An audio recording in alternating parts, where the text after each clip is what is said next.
Hola a todos y todas. En primer lugar, gracias Uriel por esta oportunidad, por poder estar aquí en esta jornada de intercambio con quienes están del otro lado. La verdad que es súper interesante que podamos establecer estos espacios y estas conexiones entre personas de diferentes países, diferentes ámbitos, así que me alegra también estar en esta oportunidad con ustedes. Como bien les dijo Uriel, en esta oportunidad voy a estar conversando, o más que nada compartiendo algunos tips and tricks sobre la enseñanza online, que creo se ponen muy en juego, no solo en este contexto, sino como en la vida académica de muchísimas personas que hoy se ven inmersas en este campo de la enseñanza online que está creciendo cada vez más, sobre todo con la coyuntura global, pero también fuera de lo que es la pandemia, la enseñanza online ha cobrado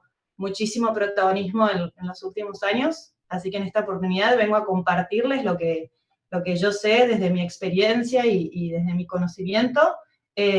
Ojalá les sirva a futuro en cualquier rol que se aventure cada uno de quienes están del otro lado. Como bien les dijo Uriel, bueno, un poco una breve presentación sobre quién soy. Estoy actualmente trabajando en Acámica como Faculty Training Coordinator. Y como les dijo, soy una educadora con el alma puesta en la innovación. Me gusta estar constantemente pensando en cómo mejorar la calidad de las experiencias y en cómo hacerlas más entretenidas, más atractivas y sobre todo abocadas a los estudiantes, a quienes están del otro lado, para que sean significativas para ellos más que para cualquier otro actor de la experiencia, ¿no? Y sí me gusta compartir esto de que soy una estudiante para toda la vida, porque considero que a diario aprendemos, ya sea seamos docentes, seamos estudiantes o en cualquier otro sector o rol que nos aventura en nuestros trabajos.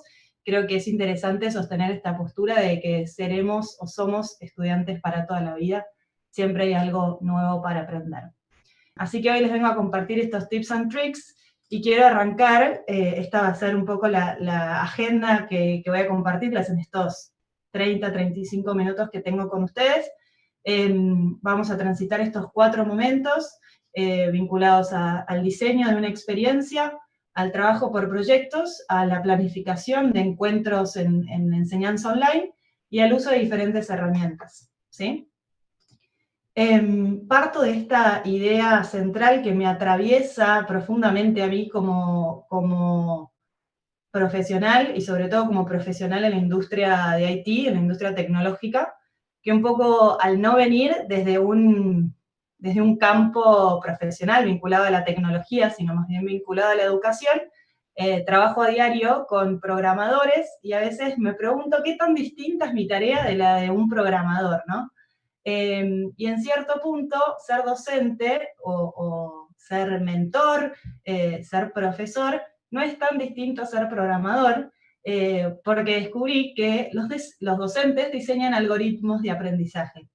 Así como el programador está muy en contacto con el diseño de algoritmos, el docente también tiene este algoritmo para diseñar el algoritmo de aprendizaje, ¿no? Podríamos nombrarlo. Entonces me pregunto con ustedes, ¿cuál es nuestro algoritmo como docentes, ¿no? ¿Cuál es ese algoritmo que debemos construir o diseñar? Y en cierto punto vengo a compartirles cómo es para mí el algoritmo que debemos diseñar como docentes. Por un lado, el primer punto de este algoritmo está centrado en establecer un objetivo claro. A la hora de diseñar una experiencia es central tener un objetivo claro, concreto y conciso de cualquier curso, materia o bloque que esté diseñando. Es decir, ¿qué deseo que los estudiantes puedan lograr en esa instancia? Ya sea en un curso largo, en una carrera, en un bloque, en un módulo, en cualquier espacio que estemos diseñando. Pero que haya un objetivo muy claro de lo que quiero que los estudiantes logren. Y no hace falta hacer un listado de 15 objetivos, sino más bien hacerlo lo más concreto y conciso posible para que estemos convencidos de que ese objetivo se va a cumplir. En segunda instancia, parte de ese algoritmo está también en operacionalizar el objetivo, es decir, ¿cómo voy a llegar a ese objetivo? ¿Qué es lo que me va a llevar a eso que quiero lograr? ¿Qué temas necesito dar para lograrlo? ¿Qué prácticas necesitan tener los estudiantes para alcanzar ese objetivo? Es decir, poder diseñar o pensar qué diferentes pasos, es decir, qué metas me van a llevar a ese objetivo que tengo puesto como docente. En tercera instancia, parte de este algoritmo es construir puentes. Puentes entre las metas, definidas en el punto 2, y el objetivo, definidos en el punto 1. Es decir, dónde se entrecruzan, cómo puedo alcanzarlo. Y aquí está más el diseño del formato, de la estructura de lo que voy a enseñar. El formato de mi clase, el formato de mi curso, el formato de mi materia, el formato de mi carrera. Poder establecer tiempos, cantidad de encuentros, sincronía de los contenidos. ¿Sí? Es muy importante que tenga sentido las metas con el objetivo al que voy a llegar. ¿Sí? Que esas metas refieren al objetivo que yo establecí en una primera instancia. Y en último lugar, diseñar un producto final. Luego vamos a detenernos en este punto 4, pero es indispensable que podamos evaluar en el sentido de evaluar para aprender, no una evaluación de certificación o de juicio o de establecer jerarquías, por ejemplo, que en muchas ocasiones la evaluación se ve con esa mirada, sino evaluar para aprender, obtener algo concreto y tangible que visibilice el aprendizaje y el objetivo logrado. ¿Sí? No más bien una instancia de responder preguntas, tener preguntas y respuestas, sino más bien un producto que pueda ser visible para el estudiante y que incluso el estudiante sea consciente de que alcanzó ese objetivo. Entonces, con este hermoso algoritmo que nos establecemos como docentes para diseñar la experiencia, doy lugar a los do's and don'ts en el diseño de este algoritmo, ¿no? Por un lado, los ni lo intenten replicar una experiencia presencial. Cuando enseñamos online, en muchas ocasiones decimos, bueno, básicamente transmito lo que iba a hacer en un encuentro presencial en esta conferencia de Zoom, por ejemplo. Y claramente las reglas son otras, los vínculos son otros, no tenemos las mismas herramientas de trabajo en lo presencial que en lo virtual. Con lo cual, ni intentemos replicar la experiencia presencial. Eso es fundamental. Por otro lado, ni intentemos limitar la experiencia al radio de la clase, es decir, a la sincronía del encuentro. ¿Por qué es esto? Porque hay mucho que los estudiantes pueden hacer por fuera de clase para el desarrollo de ese objetivo o para alcanzar ese objetivo. Vendrían a ser como las tareas que le damos a los estudiantes luego de la sincronía de los encuentros, ¿no? Pero esta limitación a la experiencia al radio de la clase, es decir, no limitarlo, también habilita cierta autonomía en el estudiante, que es muy importante para el desarrollo de su proceso de aprendizaje, ¿no? Brindarle al estudiante cierta autonomía con su proceso de aprendizaje es fundamental para construir. Entonces, otro de los puntos, no limitar la experiencia al radio de la clase, es decir, a la sincronía, sino también en el diseño de este algoritmo, pensemos estos otros espacios asincrónicos que van a posibilitar o que van a establecer también pasos de llegada a el objetivo que nos pusimos en primera instancia. Y en tercer lugar, sí, no usar las clases o los encuentros sincrónicos como conferencias. Hay ciertas instancias que son muy útiles para tomarlas como conferencias, como lo que estamos haciendo en este momento, pero a la hora de enseñar a ciertos estudiantes con un objetivo muy en claro, piensen en que están a un clic de irse de la clase. Con lo cual, si hacemos 3 horas de un monólogo de diferentes personas o de una misma persona, el estudiante necesita movimiento, necesita involucrarse. Entonces, ni intentemos usar las clases sincrónicas como conferencias. Y por otro lado, los do's, o los eureka, me gusta llamarlos a mí, como esos momentos de descubrimiento de mucho valor, sí poner a los estudiantes en el centro. eso también va en pos de darles autonomía a los estudiantes, lo que dije previamente. Poner a los estudiantes en el centro significa pensar en qué es lo que necesitan para alcanzar el objetivo que establecimos en una primera instancia. Poner a los estudiantes en el centro es poder ir evaluando semana a semana cómo voy reformulando mi algoritmo para que se amolde o encaje con las necesidades que me están pidiendo mis estudiantes del otro lado, y tratando de complementarlo con lo que yo tenía planificado.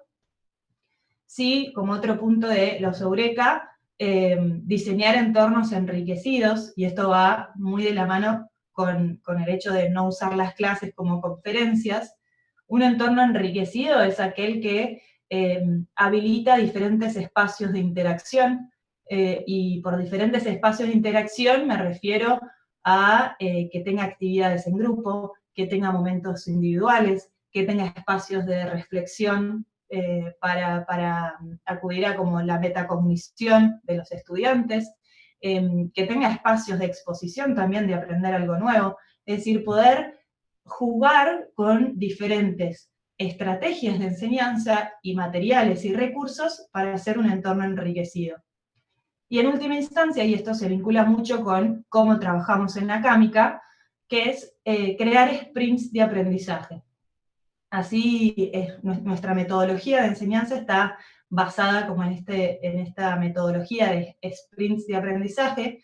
No sé si varios de quienes están del otro lado conocen la metodología de sprint, pero un sprint es algo que tiene un principio, un fin, con un producto final, y que está estructurado por ya sea semanas, meses, dependiendo de lo que uno evalúe, pero el sprint de aprendizaje es una metodología ágil para lograr un producto final. Y así es como trabajamos en Acámica. Un sprint en el que nos establecemos un objetivo de qué queremos que los estudiantes logren en ese momento, y que eso se concrete en un producto que pueda ser presentado a otros sin necesidad de haber transitado todo ese proyecto. Bien, esto nos habilita a pensar en esta segunda instancia que les quería compartir, que es el trabajo por proyectos, ¿sí? Que se desprende de la idea del punto 4 de nuestro algoritmo que hablamos hace unos minutos, ¿sí? El trabajo por proyectos habilita al desarrollo de muchísimas habilidades por parte del estudiante. No sé si conocen esta metodología, esta pedagogía, es muy conocida, en inglés es PBL por sus siglas, es Project Based Learning, ¿sí? Y es una metodología que involucra a los estudiantes en su propio proceso de aprendizaje. Como ven en esta imagen, muy interesante, hay mucho que se pone en juego a la hora de trabajar por proyectos, ¿sí? Y en esto quiero hacer foco de qué es lo que logramos cuando establecemos un proyecto en concreto, ¿sí? Quiero motivarlos a que sus proyectos o el diseño de sus clases o encuentros tengan un proyecto, y por proyecto no quiero decir que sea una página web súper estructurada o que sea algo como muy elaborado, muy profundo. Pueden ser pequeños proyectos que luego habiliten a hacer como algo más extenso, pero sí quiero remarcar estas ideas de por qué trabajar por proyectos, o por qué también en Acámica trabajamos por proyectos. En cierto punto, ¿qué es lo que logran los estudiantes trabajando por proyectos? Se hacen mucho más empáticos porque se involucran con diferentes personajes o se ponen en el lugar desde diferentes perspectivas, se vuelven exploradores porque tienen que tener cierto involucramiento sobre la tarea y exploran para poder resolver eso que tienen que hacer o para poder crear ese proyecto si es que es algo creativo. Se convierten en pensadores reflexivos, fundamental, están mucho más involucrados con el proceso de aprendizaje cuando se trabaja por proyectos, ¿sí? Porque es algo de ellos, personal, individual y personalizado. Los convierte en personajes más creativos, les habilita a hacer conexiones entre las ideas, tratan de pensar de formas diferentes, los habilita a hacer que resuelven problemas, esa habilidad, ¿no?, de resolución de problemas, que es muy importante. Y todas estas habilidades o competencias que les estoy mencionando son centrales para el desarrollo de una persona, ya sea adolescente o adulto, dependiendo de con qué tipo de personaje trabajamos, ¿no? Pero es central que podamos ser conscientes de lo que logra el trabajo por proyectos en los estudiantes, ¿no? Y con eso quiero compartirles cómo hacer un proyecto, ¿no? Cómo establecer o cómo diseñar este cuarto punto del algoritmo. Un punto importante es establecer etapas, es decir, un proyecto no es que le doy la consigna para la semana que viene y ya se arma el proyecto, sino más bien que el proyecto esté interrelacionado con todo el bloque que vamos a trabajar, o con toda la carrera, o con toda una materia, por decirlo de alguna forma. Entonces, establecer etapas durante el recorrido, es decir, durante el sprint de aprendizaje, no solo hacia el final, sino que se crea en el camino. Por otro lado, hacerlo interdisciplinario. ¿Qué significa esto? Que no refiera solo a un contenido particular, o a una materia, o a una sola habilidad, o a una disciplina en particular, sino más bien que pueda ser algo interdisciplinario. Y esto habilita a esta habilidad que les mencioné de ser explorador, que pueda explorar diferentes campos de trabajo para poder hacer un proyecto que englobe a todos estos campos o disciplinas con las que trabajar. Y en eso propongo, en el caso de ser docente de escuela, poder trabajar con diferentes disciplinas, también en el caso de universitario, poder también disponer de agrupar diferentes disciplinas en un mismo proyecto. Siempre resultan cosas muy interesantes a la hora de trabajar de forma interdisciplinaria. Y sí, siempre involucrar en la etapa de proyectos, en este Project-Based Learning, un momento o un proceso reflexivo, ¿sí? Porque esto habilita a que el estudiante sea consciente de su propio proceso de aprendizaje, y eso es central. Es central que el estudiante conozca cuál fue su punto de partida y cómo va avanzando en el trayecto de formación de la disciplina con la que esté involucrado, ¿no? Es indispensable que pueda hacer un ejercicio metacognitivo, que concientice al estudiante sobre qué es lo que está haciendo, cómo y por qué. Eso también va a permitir que pueda reconocer cuáles son sus oportunidades de mejora y también cuáles son sus aciertos. Poder reconocer, esto me salió bien y esto quizás me salió bien, pero tengo un paso más para dar para mejorar, ¿no? Eso lo hace consciente, y creo que es, en cierto punto, una forma también para involucrar al estudiante en lo que tenga para hacer, ¿sí? Y cierro este segundo momento con esta frase que dice: dime y lo olvido, enséñame y lo recuerdo, involúcrame y lo aprendo. Que básicamente resume lo que les estuve compartiendo, ¿no? De que a veces cuando transmitimos un conocimiento, que en muchas ocasiones lo hacemos, a veces lo olvidamos, es decir, nos choca en cierto punto, pero quizás a los 3 días nos hemos olvidado. Que a la hora de enseñar a veces lo recordamos porque o tenemos una evaluación para la que tenemos que estudiar, o lo aprendemos de memoria, o es justo un tema que nos involucra. Pero si involucramos a los estudiantes y los hacemos partícipes de este proceso, si les damos cierta autonomía para que resuelvan el conflicto o el proyecto, lo terminan por aprender. ¿Por qué? Porque ellos son los protagonistas. Una tercera etapa, como les dije al principio en la agenda, es el tema de la planificación, que obviamente, como les dije, se desprende del algoritmo que venimos pensando en esta plática. La planificación, a veces desde el lado del docente, puede resultar un poco tediosa, o a veces lo hacemos porque lo tenemos que hacer, pero es un arma muy poderosa para lograr un proceso efectivo o una experiencia de calidad.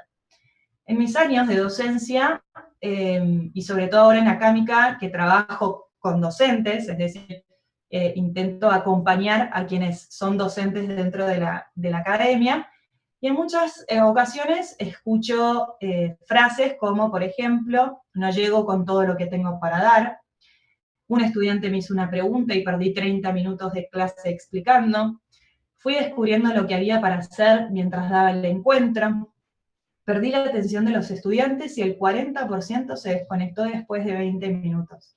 Estas son pequeñas frases que recuperé de diferentes diálogos que fui teniendo con docentes, pero que reflejan un poco o dan lugar a el valor y la importancia que tiene planificar un encuentro, ¿sí? Y en eso me detengo en 3 puntos centrales que refieren a las claves para planificar, ¿sí? Por un lado, planificar nos permite anticipar lo que va a ocurrir dentro del aula. ¿Qué significa eso? Que a la hora de proponer, por ejemplo, una actividad, yo puedo decir, probablemente acá los estudiantes respondan esto, o hagan esto, o tengan estas preguntas, o habiliten este otro espacio, ¿no? Y eso me permite anticipar las diferentes cuestiones que pueden surgir en clase. En eso tomo lo de un estudiante me hizo una pregunta y me demoré 30 minutos en contestarle. Si yo planificaba con detenimiento ese encuentro, posiblemente me hubiese preguntado, ¿qué dirían los estudiantes en este momento? ¿Van a tener preguntas o les parece algo sencillo? Entonces ahí habilito al segundo punto, que es gestionar. Gestionar el tiempo que tengo en el encuentro sincrónico particularmente, ¿sí? Es fundamental en un encuentro online saber generar espacios para todo y tener en cuenta el tiempo, ¿sí? Porque a veces nos perdemos en lo que teníamos para dar y no nos damos cuenta, y esto ocurre mucho en Acámica, que quizás se pasan más de una hora compartiendo pantalla y explicando, monopolizando la palabra en el docente. Y no nos damos cuenta lo importante que es planificar para de verdad decir, bueno, tengo 20 minutos para explicar este tema. ¿Qué es lo central? Después, si me sobra parte de esos 20 minutos, tengo este plan B para sumarle a este espacio, ¿sí? Pero es fundamental que aprendamos a gestionar o que a la hora de planificar habilitemos la gestión del tiempo para poder tener un encuentro de calidad, ¿no? Y para poder manejar de la mejor manera posible las diferentes intervenciones que pueden ocurrir durante el encuentro, ¿sí? Y una tercera clave es el hecho de preparar, que se desprende mucho de la palabra planificar, pero me refiero a preparar las herramientas, los recursos. Es decir, imagínense que yo haya entrado a este momento sin la preparación de esta presentación o sin haber repasado los temas que tenía para dar. Si bien los tengo adentro de mi cabeza, porque un poco uno se hace la idea de lo que va a hacer, distinto es que yo me prepare con antelación, que me haya reunido con Uriel para chequear el sonido, que podamos haber hecho, habilitar ese pequeño espacio anterior para que no haya dificultades. Y eso permite que durante estos 35 minutos que tenemos de conversación no haya ningún error que afecte a lo que teníamos planificado, ¿no? Eso significa preparar. Porque imagínense que yo me conectaba y no se escucha, Uriel, y bueno, volvamos a arrancar, y bueno, vamos para atrás y me vuelvo a conectar. Ahí ya perdí 10 minutos. Entonces, esto de prepararse con antelación también se conecta con la gestión del tiempo y anticipar cualquier error que pueda ocurrir durante el trayecto que tengo. Y por último, vamos a hacer un recorrido por las herramientas, ¿no? Qué importantes son las herramientas cuando estamos diseñando un espacio online, ¿sí? Porque obviamente en un espacio online no tenemos la presencia, como en un encuentro presencial, en la que podemos circular por el espacio, podemos hablar individualmente con un estudiante, acercarnos, después ir demostrando diferentes acciones con nuestra oratoria, con nuestra expresión, con nuestro cuerpo, que habla mucho, pero que en ciertas ocasiones, en los encuentros online, se ven limitados. Entonces, es indispensable que tengamos cierto conocimiento sobre el uso de las herramientas para trabajar en un encuentro online y para diseñar esos espacios enriquecidos, esas clases enriquecidas que les mencioné previamente, ¿no? Y vuelvo a ni lo intentes y eurekas, ¿no? Como los do's and don'ts. A la hora de pensar las herramientas para un encuentro online, ni intenten hacer exposiciones extensas. Y con esto les digo, simplemente pónganse desde su lado, ¿no? Los encuentros virtuales en los que durante más de una hora habla la misma persona sobre un mismo tema, posiblemente me quite la cámara, es decir, para que no me vean, y esté haciendo otra cosa, ya sea mirando otras cosas en la web, o por ahí me paré, me fui a la cocina a buscar otra cosa y volví. Es decir, intentemos reducir los espacios de exposición, no digo eliminar, digo no hacerlo extenso, lo suficientemente extenso, como para perder la atención de quien está del otro lado, ¿sí? Dicen que una persona tiene 40 minutos de concentración activa. Es decir, que al menos cada 40 minutos tenemos que cambiar de dinámica o de actividad o de recurso o de tema. Si puede ser menor, igual yo voto porque sea un poco menos de 40 minutos, pero sí que sean espacios que involucre al estudiante desde diferentes perspectivas. Esto también da lugar a monopolizar la palabra, y no digo monopolizar la palabra solo en el docente, sino también, ojo, con aquellos estudiantes que son súper participativos y a veces monopolizan la palabra también desde el otro lado, ¿no? Entonces tenemos a ese estudiante estrella que siempre está participando o dando sus comentarios o diciendo su opinión al respecto, y no habilita diferentes voces dentro del aula, ¿no? Y para eso sugiero herramientas, por ejemplo, que sea una ruleta que escoja estudiantes al azar para participar, o establecer responsables en cada uno de los encuentros para moderar, por ejemplo, el chat, si es en caso de que sea en Zoom, por ejemplo. Nosotros en muchas ocasiones ponemos moderadores todas las semanas para que sea uno siempre distinto que modere el chat, ¿no? Porque a veces el docente, yo estoy dando esta plática y me empiezan a hablar por el chat y estoy entre una y la otra, pero pongo de encargado a un estudiante para que pueda moderar el chat y sea la voz en ese encuentro en particular, ¿no? Y ahí le damos más voces a diferentes estudiantes.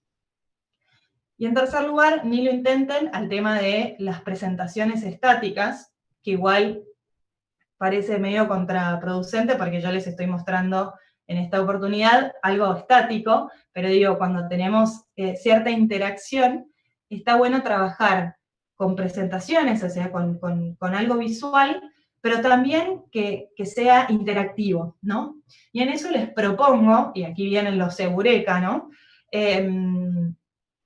Explorar todas las herramientas que hay en la web. Hay muchísimas herramientas, ahora vamos a ver algunas, pero hay muchas herramientas de intervención, de compartida, de armado de materiales, para trabajar en clase, esto que les digo de la ruleta para escoger estudiantes, cronómetros online para medir los tiempos de cada una de las actividades. Es decir, hay muchísimo, y en eso les propongo que a sentarse frente a la computadora e investigar la cantidad de herramientas en línea que hay, gratuitas, para elaborar o diseñar clases interactivas, ¿no? Y como eurekas, sí es importante como herramientas establecer las reglas claras de cada uno de los encuentros, es una gran herramienta, y en eso me refiero a cuando no hablen, silencien su micrófono, por favor, si pueden hacerlo, que pongan su cámara, sobre todo en un encuentro online. Es importante como la interacción, es decir, a mí me parece extraño estar dando una clase sin ver quién está del otro lado o sin conocer. Sí, hacer momentos de, acá yo puse icebreakers, rompehielos, actividades rompehielos que desestructuren un poco los encuentros online. Y como herramienta esencial, siempre tener espacios de recuperación de dudas y rutinas de pensamiento. Por recuperación de dudas me refiero a que haya un espacio concreto para eso y que los estudiantes puedan saber que ese espacio existe, ¿sí? Y con eso me refiero también a planificarlo, ¿no? Se conecta con lo que veníamos diciendo de planificación y de gestión del tiempo. Porque si yo habilito a que las dudas se hagan a lo largo de todo el encuentro sincrónico, eso me va a dificultar la gestión de mi encuentro y la planificación. Entonces, establecer un espacio de dudas siempre ordena un poco el trayecto de la clase y del encuentro. Y por rutinas de pensamiento me refiero a, esto también es algo que se originó como pedagogía o como herramienta didáctica en Estados Unidos. Las rutinas de pensamiento son pequeños ejercicios para hacer consciente al estudiante de su trayecto de formación. Y eso conecta con lo que les dije previamente del trabajo por proyectos, ¿no? De que puedan tener una actitud reflexiva y fomentar esa actitud reflexiva en los estudiantes. Las rutinas de pensamiento, les pongo un ejemplo, lo pueden después también buscar en la web, hay muchísimo material. Son ejercicios como, por ejemplo, hay uno que se llama el semáforo. El semáforo, creo que lo mencioné en aquel café cuando compartimos con Uriel. El semáforo es una estrategia que generalmente se toma hacia el final de un encuentro sincrónico y en el que los estudiantes escriben en rojo lo que no tienen claro o que no entienden, en amarillo aquello que les genera un poco de dudas y en verde lo que sí conocen y saben. Eso lo pueden hacer en una herramienta online, ahora vamos a ver algunas pocas, pero habilita al estudiante primero a hacer el ejercicio de a ver qué es lo que entiendo y qué es lo que no. Eso ya es un proceso y un ejercicio muy importante para el estudiante. Y después, para quien está del otro lado, como docente, habilita a planificar el encuentro siguiente según las necesidades de los estudiantes, como les dije al principio, ¿no? De que uno de los eurekas es siempre trabajar en pos de las necesidades de los estudiantes. Entonces, para el encuentro siguiente, que sea sincrónico, puedo poner a trabajar sobre un tema a alguien que lo puso en rojo con alguien que puso ese mismo tema en verde, y ahí complementar ese conocimiento. También si veo que se repite en rojo un tema en particular, tengo que reforzar este tema en el próximo encuentro, entonces habilito un espacio concreto para eso. Entonces, como les digo, estos ejercicios habilitan a la conciencia del estudiante sobre su propio proceso y le da información al docente sobre dónde están parados los estudiantes respecto a nuestro proceso, nuestro algoritmo, por así decirlo, nuestra experiencia. Y por último, sí compartirles estas herramientas, que igual seleccioné poquísimas de entre todas las millones de herramientas que hay online, pero sí seleccioné estas porque me parecieron como las más atinadas para todo lo que fui mencionando. En primer lugar, Google Classroom, que seguro varios deben conocer, cuando no hay algún campus virtual de la institución o cuando estamos trabajando de forma independiente y no tenemos una plataforma personal, Google Classroom habilita a hacer como tu pequeño curso en plataforma, ¿no? Y tener la organización del curso, asignar tareas, poder decir qué es sincrónico, qué es asincrónico, gestionar los materiales. Así que los invito en esta oportunidad a investigarla para poder diseñar todo ese proceso, ese algoritmo de aprendizaje que como docentes tenemos que hacer a diario. Después estas tres herramientas, Miro, Padlet y Linoid, que son básicamente para compartir en tiempo real ya sean opiniones, sensaciones, respuestas de estudiantes en relación a temas en particular. Eso habilita que, por ejemplo, estudiantes vayan poniendo post-its diferentes en un mismo lugar, desde diferentes espacios, yo estando en mi casa y otro estudiante estando en su casa, y que todos podamos ver lo que va aportando, es decir, que sea algo muy colaborativo. De hecho, Miro tiene muchos templates que son muy útiles. Por ejemplo, si queremos hacer un mapa de empatía, ya te elabora el template con el mapa de empatía para intervenirlo, o si queremos hacer un ejercicio de retrospectiva también lo hace. Y después, por último, tenemos Genially y Kahoot, que un poco va vinculado con esta idea que les dije de establecer o hacer, crear clases enriquecidas, ¿sí? Que nos permite hacer presentaciones animadas e interactivas, y no algo estático, una presentación estática, y adicionar espacios lúdicos de trabajo, ¿sí? De también poder involucrar al estudiante desde un espacio más lúdico que descontracture de a ratos esta virtualidad que a veces se nos vuelve compleja, ¿no? Así que bueno, con esto creo que cierro. Espero que, bueno, les haya gustado. Sé que también a veces es mucha información, pero bueno, era una breve plática para que tengan un poco de mi conocimiento, de lo que yo, de lo poco que sé, no digo que sé mucho, pero que haya podido compartir todo esto con ustedes, que se concreta básicamente en esto, ¿no? En que somos, no somos tan distintos los docentes a los programadores, y que estamos en pos de siempre de diseñar el mejor algoritmo de aprendizaje. Así que les agradezco por este espacio, y bueno, ojalá nos encontremos en otra oportunidad. Te vuelvo a agradecer a vos, Uriel, por haberme habilitado este espacio.